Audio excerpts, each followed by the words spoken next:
cominciava ugualmente. Perché se noi andiamo a vedere, quando Dio ha chiamato Mosè, Mosè anche presenta davanti al Signore nessuna imitazione. Quando Dio chiama lui per poter togliere il popolo di Israele dall'Egitto, la prima risposta di Mosè è mettere davanti a Dio nel tavolo nessuna imitazione. Dire al Signore che lui non era capace, che lui forse non era pronto, che lui forse non era l'uomo adatto per fare quel lavoro, che lui forse non era l'uomo adatto per essere messo nella storia con quello tipo di essere conosciuto come lui è stato conosciuto. Noi sottovalutiamo le nostre capacità con Dio. È un sentimento che Satana mette nel cuore del popolo di Dio, un sentimento di sottovalutare nella tua camminata. È un sentimento che lui mette nella tua vita, che tu hai delle limitazioni, che tu hai un limite. È l'unico limite che la parola di Dio insegna a noi. È il limite di non essere con Gesù. Gesù ha detto: senza di me non potete fare niente, ma in me, con me, potete ogni cosa. Alleluia, gloria a Dio. Gesù Cristo parla a noi riguardo a questo mondo, riguardo alla difficoltà di questo mondo. Per questo Gesù Cristo è venuto in questo mondo in carne, come un uomo, allo stesso tempo che lui era 100% uomo, allo stesso tempo lui era 100% Dio. Ma Gesù Cristo soffriva nella sua carne, nella sua pelle, la sofferenza dell'uomo.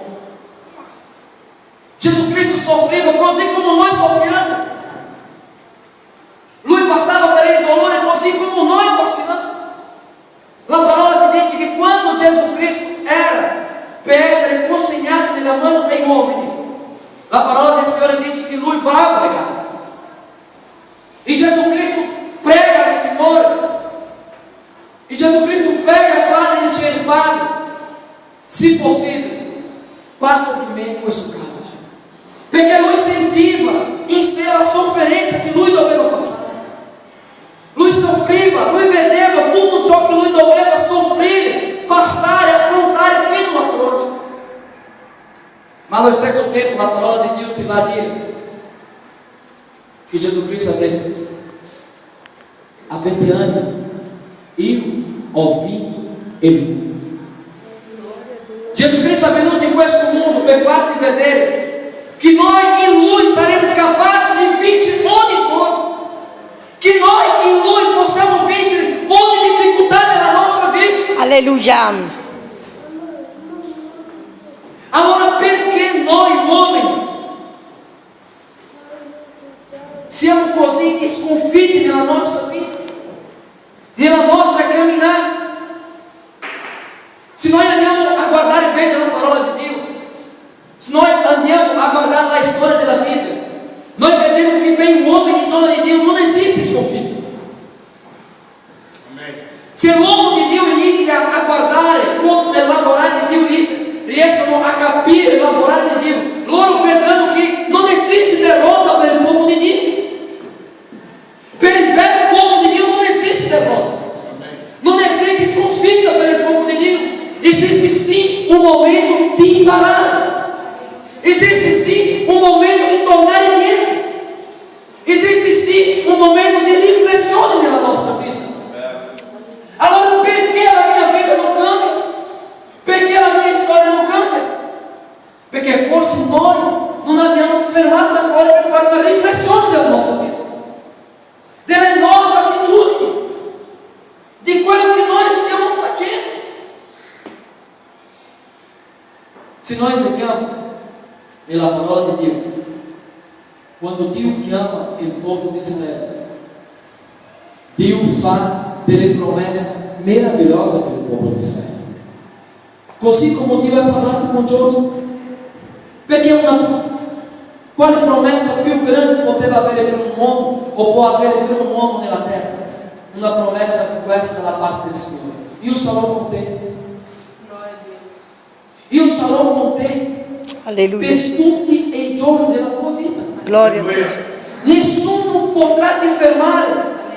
Niente potrà bloccare la tua vita, nessuno può fermarti. Questa è stata la promessa di Dio per Giosua. E questa è la promessa di Dio per noi. E questa è la promessa di Dio per il suo popolo. Nessuno potrà fermarti. La parola di Dio dice che l'uomo non può fare male se non a se stesso. Un uomo non può fare male agli altri. Quando l'uomo pensa che ti sta facendo male, lui sta facendo bene. Quando Giuda pensava che stava facendo male a Gesù, lui stava facendo bene a Gesù. Perché Gesù aveva bisogno di uno per tradirlo. Gesù aveva bisogno di uno per portare lui alla croce.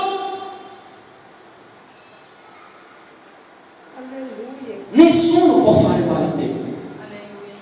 Nessun uomo nella terra, niente sulla terra può fare male a te, ma soltanto te con le tue attitudini, soltanto te quel tuo modo di pensare, quel tuo modo di ragionare.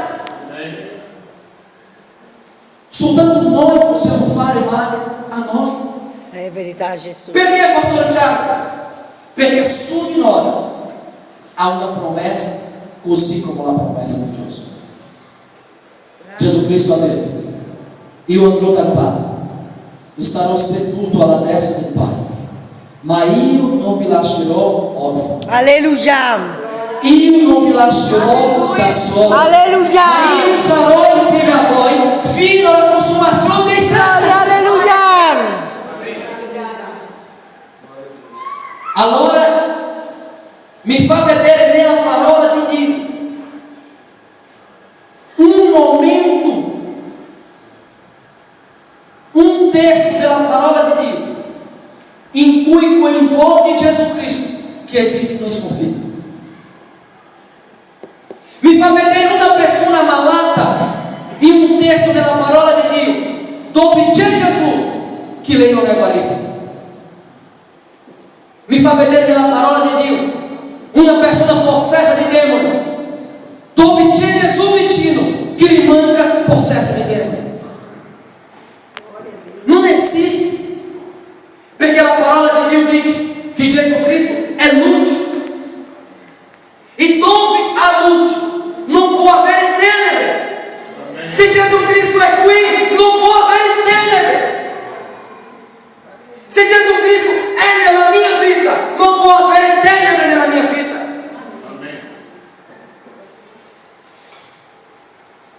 Aleluia, Jesus. Possiamo capire con questo che chi combatte contro di noi, dice la parola del Signore, sono i principati e le potestà. É assim. La parola di Dio dice che il vostro combattimento non è contro carne e non è contro sangue. E l'Apostolo Paolo sta dicendo: il vostro combattimento non è contro questo mondo, il vostro combattimento non è contro il sistema di questo mondo, il vostro combattimento non è contro le leggi di questo mondo, perché voi servate uno che è più grande di ogni legge. Perché la parola di Dio dice che ogni autorità costituita in questa terra è stata costituita da Dio. Aleluia. Nessun uomo ha autorità sulla terra se Dio non gli dona autorità. Così Giovanni Battista ha testimoniato di Gesù Cristo. Quando hanno parlato di Gesù Cristo per Giovanni Battista, quello che Gesù Cristo stava facendo, Giovanni Battista dice: e l'uomo non può fare niente o ricevere niente se non dà Padre. Se lui sta facendo è perché il Padre gli sta donando.